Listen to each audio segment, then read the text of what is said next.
Vous êtes déjà là.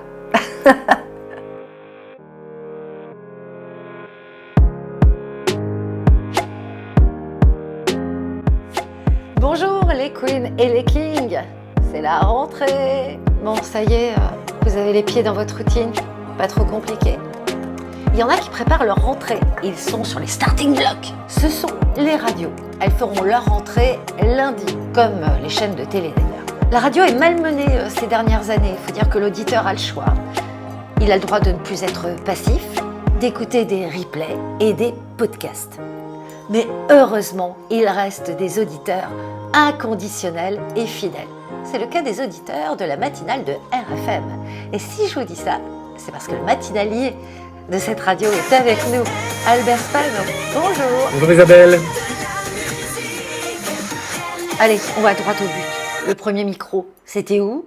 Le premier micro, c'était à Menton, à Radio Baie du Soleil. C'était une station municipale. Elle appartenait donc à la mairie. Et c'est la première fois que je rentrais dans un endroit comme ça, où ça sentait le disque vinyle, où il y avait de la musique en fond. Ça sentait la moquette épaisse, ça sentait un petit peu la poussière, un petit peu le renfermé parce qu'il n'y avait pas de fenêtre. C'est la première fois que je suis rentré dans un studio, donc j'avais affaire à un endroit totalement insonorisé. Donc quand on fermait la porte, ça faisait boum, et il n'y avait plus un seul bruit. C'est la première fois où je rentrais dans un endroit où il y avait une espèce de vie dans la vie, où il y avait quelque chose de... C'était pas de la nervosité, c'était pas du stress, c'était une vie très très active. Il y avait des gens qui s'affairaient à faire des choses, qui sortaient des dépêches, qui préparaient des choses à dire.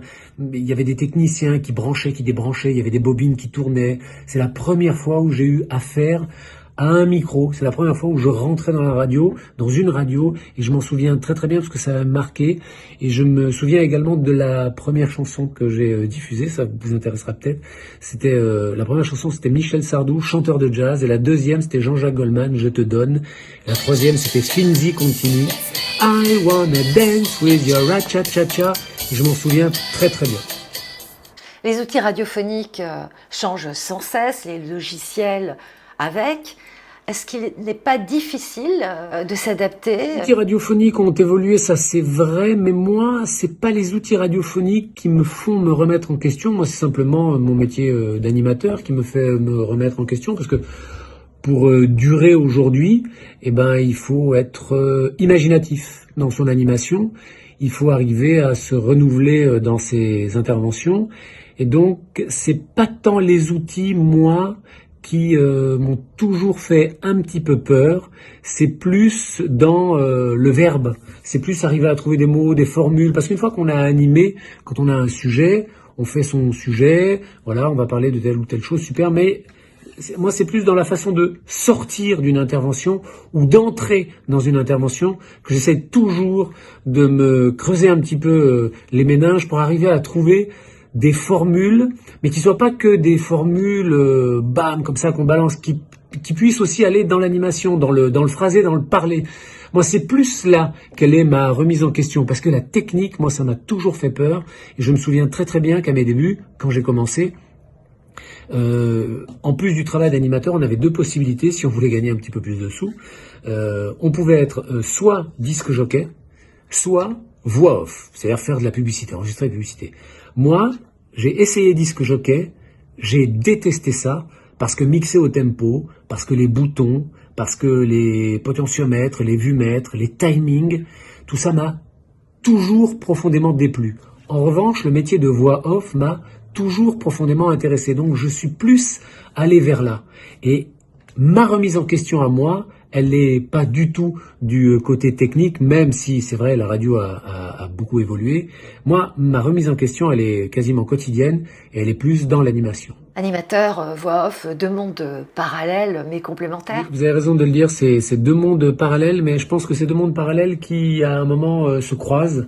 Moi, je m'en sers tous les jours dans mon métier d'animateur parce que j'ai fait beaucoup de voix off, j'ai fait de l'habillage pour la radio, j'ai fait de l'habillage pour la télé, j'ai fait beaucoup de publicité et ça m'aide dans mon métier d'animateur, parce qu'à un moment, ça m'aide, par exemple, je saurai à quel moment sur une intro qui va durer 12 secondes, par exemple, je saurai à quel moment sourire, je saurai à quel moment moduler, je saurai à quel moment ralentir. Et la publicité m'a apporté cette rigueur-là, parce qu'une publicité qui dure 15 secondes, c'est une publicité qui dure 15 secondes, et non pas 14 ni 16. Donc la voix off m'a appris à être extrêmement carré, à me cadrer moi-même, parce que vous pouvez pas déborder. Aujourd'hui, un conducteur radio, dans une heure, c'est 60 minutes, et pourtant, parfois, il y a de la publicité, il y a des disques, il y a des intervenants, parfois on s'aperçoit que une heure, c'est 62, 63 minutes, et qu'il va falloir faire rentrer tout ça dans 60 minutes. Donc le métier d'animateur est très important, parce que quand on va vous dire, là il faut parler plus, là il faut parler moins, il va falloir savoir le faire, et le faire dans l'improvisation. Et donc ce métier de voix off m'a apporté cette forme de rigueur-là, et c'est très très important pour moi d'avoir eu cette formation de comédien voix off, parce qu'aujourd'hui, mine de rien, je m'en sers dans mon travail d'animateur, ça c'est certain. Vous écrivez, parlez-nous de Pornopolis. Pornopolis, c'est un polar un petit peu trash, il faut pas avoir peur de le dire. Écrire, c'est quelque chose que j'ai toujours fait. Même en radio, j'ai noirci, j'ai un petit peu honte de le dire aujourd'hui, mais j'ai noirci des milliers et des milliers et des milliers de feuillets pour écrire des émissions de radio. Et l'écriture, c'est toujours quelque chose dont je me suis servi. Voilà, dont je me suis servi. Et j'ai toujours voulu écrire plus qu'une émission de radio, écrire plus que 4 pages. Et un jour, je suis tombé sur une brève dans le journal, c'était un événement qui était dramatique, et je me suis dit, ça pourrait peut-être faire une histoire. J'ai commencé à l'écrire, et ma fierté, c'est pas tellement, ma fierté, elle se décompose en 2 phases. La première fierté, c'est d'être allé au bout du manuscrit, c'est d'avoir été au bout de mon histoire. Pendant 1 an, tous les jours, je me suis astreint à écrire, parce que on ne peut pas écrire le lundi, le mardi, le mercredi, le jeudi, je vais reprendre vendredi. Non, c'est pas possible. Écrire, c'est tous les jours. Et j'étais très fier quand j'ai mis le point final à mon manuscrit, qui était encore parti chez aucun éditeur. J'étais très fier d'être allé au bout de mon aventure, au bout de mon projet. Voilà, ça c'était déjà la première chose. Après, la deuxième phase de fierté, c'est d'avoir trouvé un éditeur, puis de voir le livre comme ça exposé à la FNAC ou chez des libraires, d'avoir fait des salons du livre. Je sais que je m'éloigne un petit peu de la question de départ, parler de Pornopolis, mais parce que c'est une vraie fierté pour moi d'avoir pu écrire un roman, de l'avoir publié. C'est un polar, c'est l'histoire d'une vengeance de femme. Voilà, c'est une femme qui s'est fait malheureusement violer. Et moi, je ne parle pas de son viol, je parle de sa vengeance. Et c'est une vengeance qui est terrible. C'est un bon polar. Vous ne le trouverez pas à la FNAC, il faut le commander. Vous pouvez le commander sur Amazon, ça c'est possible aussi. Mais c'est un très très bon polar. Et d'une part parce que c'est moi qui l'ai écrit et que j'en suis fier. Je suis fier d'avoir porté ce projet. Et puis parce que vous passerez un bon moment. Ça, je le garantis. Soyons francs. Vous venez du sud-est de la France, vous avez fait vos débuts là-bas. Paris, ok, mais le sud ne vous manque pas ? Oui, c'est vrai, j'ai commencé dans le sud-est. Est-ce que le soleil me manque ? Le soleil me manque toujours. Vous savez, moi je suis né en Italie et j'ai passé toute mon enfance effectivement dans la région, mon adolescence en tout cas dans la région de Nice, où je retourne assez régulièrement. Donc oui, quand vous êtes un enfant du soleil et que vous n'avez pas de soleil, le soleil vous manque. La mer également me manque, la Méditerranée, c'est vrai. Et donc je mets un point d'honneur à redescendre dans le sud-est très régulièrement et à regarder le soleil. C'est vrai que je me suis surpris, c'est une bonne question, je me suis surpris parfois à m'asseoir sans lunettes de soleil, sans rien du tout, à regarder le soleil juste pour me doucher avec du soleil, parce que aussi au bout d'un moment c'est quelque chose qui manque, même si je dois reconnaître que je me suis très très vite adapté à Paris. Il y a eu un temps d'adaptation forcément au départ parce que maintenant ça fait très longtemps que je suis là, mais je me suis très très vite adapté à la vie parisienne, que je ne changerai pour rien au monde. J'aime Paris infiniment, j'aime Paris profondément. J'ai toujours été fasciné par les terrasses parisiennes. Moi, je suis fasciné de voir qu'il pleuve, qu'il neige, qu'il vente. Il y a toujours des gens à Paris qui boivent le café en terrasse. Que la terrasse soit protégée ou pas, il y a toujours du monde. Moi, ça m'a toujours fasciné. Et je suis rentré dans ce chemin-là. Et je fais comme tout le monde. Je vais boire mon café à Paris en terrasse et je le paye 4,40 €. Ça, par contre... Bon, c'est parti. Vous abordez ce lundi 29 août votre rentrée. Nouvelle matinale avec une nouvelle coéquipière.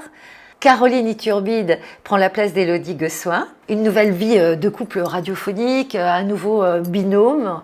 Est-ce que vous allez changer vos habitudes, vous adapter et vice-versa? Je vais changer mes habitudes. Non, pas du tout. Mais comme je ne demanderai pas non plus à Caroline de s'adapter à moi, le duo avec Élodie a fonctionné pendant 6 ans simplement parce qu'elle a été elle-même et j'ai été moi-même. Voilà, ça c'est la première des choses. On n'a pas triché, on n'a pas menti. Je pense que la force d'un animateur, c'est d'être tel qu'il est dans la vie, à l'antenne. Voilà. Donc je pense que Élodie et moi, on a été comme ça à l'antenne, on s'entendait bien en dehors, on s'est bien entendu à l'antenne. Bon, maintenant, il se trouve qu'elle a décidé de partir, donc on a décidé de la remplacer par Caroline Iturbide.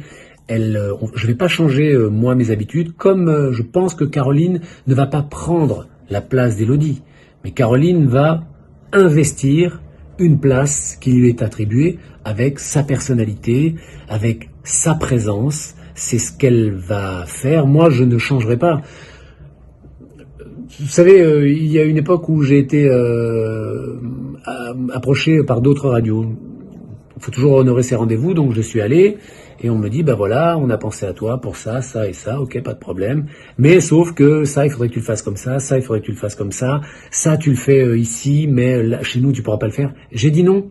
J'ai dit non parce que dès l'instant où on vous demande de changer, pas votre façon d'animer, mais votre personnalité, je pense que ça, c'est pas bon. Et on ne demande certainement pas à Caroline de changer de personnalité. Au contraire, on l'apprend parce qu'elle est telle qu'elle est. Et moi, on m'a pris parce que je suis quelqu'un de plutôt jovial, de plutôt festif, de plutôt souriant, et que j'aime bien m'amuser. Donc on m'a pris pour ça. Et donc que ce soit avec Caroline ou comme je l'étais avec Élodie, je changerai pas, mais Caroline ne changera pas non plus. Ça, c'est certain. Il y aura peut-être un travail d'adaptation qui sera... Il faut pas qu'on se marche dessus. Ça, oui, mais ça, c'est plus de la technique que de la personnalité. Vos projets à venir? Moi, les projets, c'est surtout des projets radio que j'ai, c'est de faire cette saison qui arrive de la meilleure des manières, de nous amuser. Je pense que si nous, on s'amuse, les auditeurs s'amuseront aussi, parce que, comme je disais tout à l'heure, on peut pas tricher. Donc, moi, le projet, il est à la fois sur le court terme, c'est-à-dire commencer l'émission demain, sur le moyen terme, c'est-à-dire arriver à faire des choses, qui a une connivence qui se crée, mais pas seulement avec Caroline, avec tous les membres de l'équipe, parce qu'on est quand même pas mal à l'antenne, on est une petite équipe, on est 9, mais il faut que là-dedans, vous savez, il y ait une osmose, une symbiose, parce que chacun est à sa place. Moi, je pense que tous les postes sont importants, il n'y a pas que animateur, il y a le poste de réalisateur, le poste de producteur, il y a la personne également qui s'occupe des réseaux sociaux, c'est un poste extrêmement important, donc chacun doit être à sa place et chacun doit bien faire son travail. Et moi j'ai la chance de faire partie d'une équipe qui travaille très très bien, donc les projets ils sont sur le court et le moyen terme, c'est-à-dire de commencer l'émission et de faire cette émission, de faire en sorte que cette émission soit un succès évidemment, mais que chacun s'amuse, que chacun prenne du plaisir et qu'il n'y ait pas la contrainte du travail. Parce que c'est une émission de divertissement. C'est un travail, mais il faut pas qu'il y ait la contrainte du travail. Mais je vais y revenir parce que je sens arriver votre prochaine question. Vous deviez donner un conseil à un jeune animateur. Le conseil que je donnerais justement à un jeune animateur, c'est de s'amuser, mais de ne pas perdre de vue que c'est un travail. Moi, quand j'ai commencé, je suis pas arrivé à la radio par passion. Pas du tout, pas du tout. Moi, j'étais à la croisée des chemins, c'est-à-dire où je prends le bon chemin, où je prends le mauvais chemin. Bon, je pense que j'ai pris le bon chemin parce qu'aujourd'hui, je suis animateur sur une radio importante. Mais c'est un travail. Et ce que je dirais à un animateur, c'est amuse-toi, fais ça parce que c'est passionnant, mais ne perds pas de vue que c'est un travail. Et comme c'est un travail, ça veut dire que il va y avoir un patron, il va y avoir un salaire, il va y avoir des exigences de résultats. Et comme tous les boulots, il va falloir le faire sérieusement. Sauf que nous, on fait pas un métier pénible, on fait pas un métier où on va aller avec le mal au ventre. On fait un métier qui est super passionnant, qui est super agréable, où on rencontre des artistes, où on est dans un milieu qui mélange les infos, qui mélange la musique, qui mélange un petit peu tout. Et ça, c'est extraordinaire. C'est extraordinaire d'évoluer dans un milieu comme ça. Mais c'est un travail. Et donc, il faut le faire comme un travail. Passionnant, certes, mais un travail. Donc, c'est le conseil que je donnerais à un jeune. Amuse-toi, mais travaille. Merci Albert Spano. On vous retrouve ce lundi matin sur RFM dans la matinale à partir de 6h. Eh ben, merci beaucoup Isabelle et à très vite. Jingle. Toutes les infos sur Albert Spano sur cotimac.wordpress.com avec aussi des informations sur la rentrée des autres radios et de la télévision. Je ne voudrais pas abuser, mais comme d'habitude, si vous pouviez vous abonner, ce serait super sympa. Je ne sais pas pourquoi vous ne le faites pas. Vous regardez mes vidéos, mais vous ne vous abonnez pas. Non, c'est pas grave, je vous aime quand même. À très bientôt avec une rentrée spectaculaire aussi sur la chaîne isa.k avec plein d'invités qui viennent d'univers différents, Instagram, des auteurs, un témoignage aussi bouleversant et attendrissant, celui de Francine Burgot qui a eu 5 cancers. Bon, je vous souhaite que du bon et du bien. Belle rentrée. Youpi. Ciao, ciao. And tell me what's wrong and why you never said you felt that way. And guess you're trying to stay strong and fake a smile until 0,70 €. Oui, jusqu'au lundi 5 septembre, le litre de carburant revient à 0 € seulement sous forme d'un bon d'achat. Seulement détaillé station sur... On met sur du pain. S'il vous plaît, les radios, arrêtez les écrans de pub qui sont comme ça, c'est pénible. Un écran publicitaire qui fait au moins 4 minutes. Oh là là là là.